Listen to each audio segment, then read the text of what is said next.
Bakit ka nakapaa?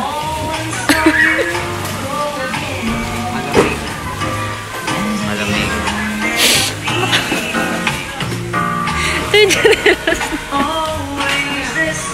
Nakapaayos.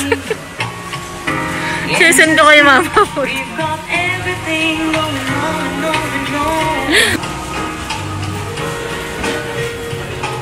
Overload yung aming cart, guys. Lagi may promo ito eh. Lagi siyang may free na isa. Itong fudgy bar na to oh.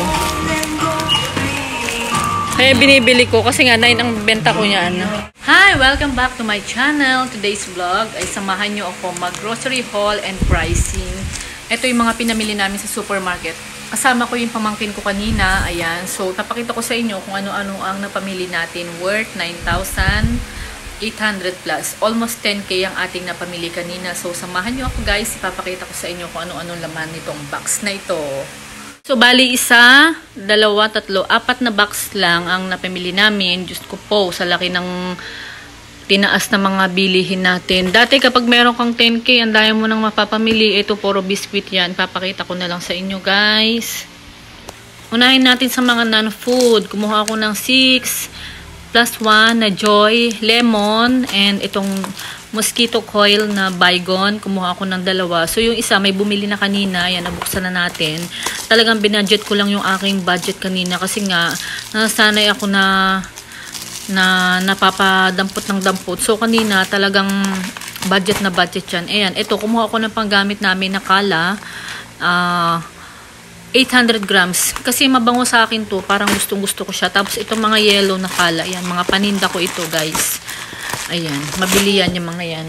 And kumuha din ako ng Kojic soap. Itong Sunsilk na violet na ito. Na umay na rin yung buko siguro sa green. Naglalagas. And then kumuha din ako ng Perla. Ayan, tops. Mga sabon-sabon. Mga kung ano-ano yan. Ito. Tapos cream silk. May naghahanap nitong orange na to. Gold daw. So, naghahanap ako ng gold kanina sa grocery. Wala naman ako mahanap. So, ito yung nakuha ko. Siguro ito yung sinasabi nilang gold. And wings, violet. Kumuha ako ng half dozen. Cream silk green. Ayan. Palagi naman silang may promo nito. 11 get 1. And Sur powder na pink. Ayan. Naubusan sila ng promo. Dati meron silang 6 plus 1. So, wala na. Ito na lang kinuha ko. And Joy na malaki. Ayan. 15 pesos ang bentahan ko niyan. 6 plus 1, and ito na Joy maliliit. Lagi naman silang may promo din na ganito. So, lagi ko siyang kinukuha, and sayang din naman yung mga isa-isang free nila, diba? And kumuha din ako nitong Safeguard na buy 6 get 1 free. Ayan, may dagdag kita ka na 20 pesos ang bentahan ko. And yung the rest ay todo tipid. Ayan, yung mga Tide and Wings. Ano pa? Meron pa pala dito. Tapos kumuha din ako ng Johnson's, Ariel, mga Zonrox. Konti lang yan. 2 color safe na 225 ml at saka 225 ml na 250 ml na white, red ang takip. Ayan. Ming, kasali ka na naman sa vlog. And kumuha din ako ng keratin. Ito yung buy 11 get 1 na keratin. So ito lang ang laman ng isang box na puro siya mga sabon, shampoos at kung ano-ano. Non-food kumbaga. Ayan, tapos na tayo dun sa isang box. Ito naman tayo sa kabilang box, guys. Ang laman nito ay mga shampoos din. Ayan. Napakita ko na lang ng ganyang mabilisan, para hindi tayo magtagal. Kumuha ng red eyed wax na red. O, red nga, diba? Red. 3. Tapos kumuha ako ng Palmolive na violet. Ito yung hinahanap nila lagi sa akin. Mabilis sa akin yan, guys. 7 pesos. Tapos yung toothbrush. Ito kasing toothbrush na ito ay matigas daw. So, gustong-gusto nila to. Ayaw nila ng malambot. Ayan. 18 pesos yata ito or 20. Kasi hindi ko alam kung alin dito yung tigi-18. May tigi-18 ako na toothbrush. Ayan. So, mamaya titingnan natin sa resibo. And cotton buds. Ito, pang amin tong isa. Bakit 2? Naging 2. Kasama ko yung pamangkin ko kanina kasi. So, ayun. Tapos, may kalahok siyang mga napkin. Mga napkin, ayan. Mga ganyan. Napkin na nights. Ito ay 5 pesos sa akin. Ito ay 9 pesos. Itong sister nights na to. And kumuha din ako ng chuchu. Nang ito ba yung pinabibili mo? Chuchu na yellow. Pang 9 pesos natin yan. Fita, pang 8 pesos. Itong fita na ito ay dun sa pamangkin ko. Pero, 2 pala yung napasali. So, ibebenta ko na lang yung isa. Ribisco crackers na lagi siyang may pasobra. Lagi siyang may pasobrang isa. Pang 7 pesos natin yan. And kumuha din ako na sumo, guys. And Nissin ramen. 16 ang bentahan natin yan. Mga yakisoba. Ayan. Tapos kumuha ako ng dalawang yaki gumball. Ayan. And the rest is chupa chups ni Ining. Kumuha ako ng dalawang chupa chups. Where is the one? Ayan. Bali, dalawang chupa chups ni Ining. So, ibubukod ko na lang muna yung kay Ining para mamaya hindi ako mahirapan. So, ito yung laman ng isang box, guys. Next box, pangatlo, pansit canton. Ayan, kumuha tayo ng chili mansi and itong mga Knorr pork cubes na mayroon siyang isang free na Copico Blanca. Kumuha din ako ng Knorr chicken cubes na may free din na Copico Blanca. Rich cheese. Ayan, pang 8 pesos natin yan, guys. And kumuha tayo ng Eden cheese. May free din siyang isa, 'di ba? Sa free pa lang, swak na yung ating bentahan na. Itong Coffee Mate na ito na laging hinahanap ng aking dalawang customer na kapag wala ito ay talagang hindi sila bumibili ng iba. Patis.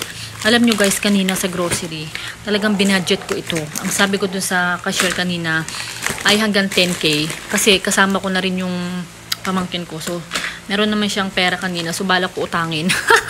Kung sakaling kulangin ako. Pero, hindi naman ako na short kanina. Dahil nagulat ako sa presyo. Ayan meron din ito yung UFC banana ketchup na like kung binibili na may free siya. Birch tree, mga noodles, magic sarap, ang laman ng isang box na to. So kumuha din ako ng sweet chili kasi may naghahanap. Alam nyo nung nakaraan, 3 yung itinapon kong sweet chili sauce na ganito. Na-expired lang siya sa akin. Kaya ngayon kumuha lang ako ng 3 kasi sayang naman kung tinatapon natin, 'di ba? Hindi naman natin pwedeng ibenta kapag na-expired na. And kumuha din ako ng Knorr sinigang with gabi na maliit. Kasi nga, may malaki pa akong ganyan. And the rest, pansit canton, chicken noodles, mga noodles, and everything sa kabila. Next, mga biscuit naman na to. Mga Choco Mucho na pang 9 pesos natin. Oreo. Itong Oreo na to, natutuwa ako. Lagi siyang may free na Nestle Bear Bread na ito. Ako na ang umiinom nito guys. Kasi hindi talaga ako nagtitinda ng ganito. Yan, Choco Mucho, 2. And kumuha din ako ng wafer na Rich Nuts. Tapos itong Ray Choco na wafer, ayan, kumuha tayo ng isa, 2 Oreo ni Ining, ayan. So magta-try tayo magbenta ng ganito, pero ito kay Ining ito. Great Taste White Coffee, kumuha tayo ng isang ganyan, wafer time, pang 9 pesos natin yan. Tapos itong Scotch Brite, nabawasan na lang isa kasi wala kaming magamit dun sa amin. So ayan, bumili ako niyan. And mga Riches, Cal cheese, yung mga ganyan, and mga Copico Brown, 2 tayong kinuha ko, and Copico Blanca, Black, ito yung isang Riches, ayan. So, kumuha din ako ng Bear Brand na 320 grams, pang 125 natin. So, mura na yan dito kasi mabilis naman. And the rest, Copico Blanca, 3 tayong naandoon. Kumuha ako ng fresh milk, ayan. Ito yung lagi kong kinukuhang fresh milk ni Ining. Ayan, tapos sugar, itong mga Smart Sea na ito, pang baon ni Ining. Ayan, mga Smart Sea, and itong Mitra na cooking oil. Ayan. Wala kasi yung mumurahin, kaya ito yung kinuha ko. And kumuha din ako ng palaman ni Daddy. Ladies Choice Ham Spread. And kasama niya si Gardenia. Ang Gardenia ang masarap na pang mayaman at pang masa. Meron ding Dutch Mill na big. And Dutch Mill na small with mango flavor. 25 ang bentahan ko ng big. Ito naman ay 16 pesos. So, ito yung huling box natin. Ayan, malapit na tayo matapos. Pink lava. Kumuha ako na. Tapos, yung mga biscuit na ito, pang 7 pesos natin yan. Pang 7 pesos. Ito, mga sumo na ganito, 8 pesos na sa akin. Ito ay pang 9, 2. Guys, alam nyo ito, lagi siyang may free na isa. Ayan. So, grabe. Parang nakakatuwa ito. Kasi nga, ang mahal-mahal talaga niyan. Kumuha din ako ng isang swak. Isang haba lang. And Skyflakes, Ribisco crackers. Dito sa amin kasi guys, alam nyo dito sa amin, may mga nagko-construction. Bali 3 yung papagawa ng bahay. And yung isa malapit dito sa amin. Kaya ang bilis maubos ng mga ganito ko. Mga Skyflakes na mga plain. Ang bilis talaga niyang maubos. Kaya ako natutuwa akong bumili ng mga biscuit. Kasi hindi talaga siya tumatagal sa akin ng 1 linggo. Ubus na doon sa nakalagay sa estante ko. Itong Coco Bites na ito, 8 ang bentahan ko. Pero parang nagtaas siya. Baka gawin ko na siyang 9 pesos. And, Watatops na pang 10 pesos. Ayan, meron siyang free na namang isa. Oh, meron na namang siyang free. And ano pa ba itong mga laman nito? Fudge bar. May free din siyang isa. And cookie bites. Bali, dalawa yung kinuha natin. Ito, kumuha din ako ng clover bits. Ayan. Kasi wala ako nabiling clover na chichirya ko. Konti lang yung nabili ko. Ayan. Clover bits. Iba ang flavor nito. Chicken. Yung nakaraan ay iba ang kulay niya. So, ayan. Try natin uli yan kung paano ba. And itong Skyflakes, ayan, tamo, 'di ba sabi ko sa inyo, malakas itong Skyflakes na ito dito. Tapos kumuha ko ng mga ganito. Yan, yung mga kasamahan niya na andun na sa kabila. Tapos itong lemon square na may free siya na Chucky. O, 'di ba? 50 ang bentahan natin. May free siyang Chucky. Ito yung big na lemon square. Ayan. Hindi ko naman 'to ibebenta kasi nga pangbaon ni Ining 'to. Pero yung free na Chucky ay ibebenta natin. Sayang naman, 'di ba? And kumuha ko ng dalawa nito. Ayan. Kanina, doon sa grocery, nakita ko na yan, yung mga individual na ganito. Kumuha ako ng 10. And then, pag daan namin doon sa cashier, nakita ko to, 3+1. So, naisip ko na lang, may free kang 18.50. So, kumuha ako ng dalawa. Kasi nga, sakto, mabili sa akin tong chili mansi na ito at saka kalamansi. O, diba? Parang ang binayaran mo na lang sa kanya, 3 lang talaga. And yung isa free. Kumuha na ako ng dalawa. O, diba? Meron tayong 18. O, kaya na bahala mag-compute kasi mahina ako sa math. Tapos, kumuha tayo ng Happy, Large, at saka XL. Ayan. 10 piso ang bentahan ko. Ito ay 12 pesos. Okay. So, ito yung mga grocery ko na pinamili kanina. At mamaya ay ayusin ko siya doon sa labas. Ganito naman talaga ang buhay natin, diba? So, gulo-gulo, ayos-ayos lang yan. Ayan. Pero okay lang. Meron pa pala akong pahabol, guys. Ito, natanggalan ko na yung mga candy na isalin ko na doon sa lalagyanan kasi ubos na ubos. Isang bundle lang to na candy at saka chichirya. Ayan, konti lang yung kinuha ko yan. Kasi nga pinahabol ko lang yan sa grocery kanina. Kasi baka ma-short ako. 10K lang ang budget ko. At ang total na pagbayaran namin kanina, kasama ko yung pamangkin ko, ay nasa... Oh, grabe yung kamay ko. Oh, nagsugat-sugat siya. Tago natin. 9,719 pesos ang ating napagbayaran. So, okay na naman siya, diba? Ayan, sa ganyang kadaming grocery, guys. Ayan, nakapamili tayo ng 9,719 pesos. Ito pa yung iba. Hi, Mingming, Pogi. Ayan, so aayusin natin yan sa tindahan para mapuno. Alam nyo, guys, ang isang tips ko sa inyo para sa mga, ito po ay tips para sa mga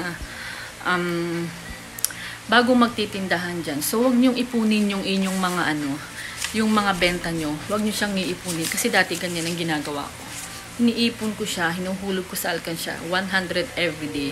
So, yung 100 everyday na yun, pag naipon mo siya ng naipon, hindi siya nagro-roll, hindi siya lalago. Hindi katulad kapag ka nakabenta ka na agad ng 5,000 or 10K sa kahit ilang araw na yan, depende naman sa ating mga, depende naman sa sales natin. Ipamili yun ng ipamili para mapaikot, para unti-unting lumago yung ating tindahan, diba?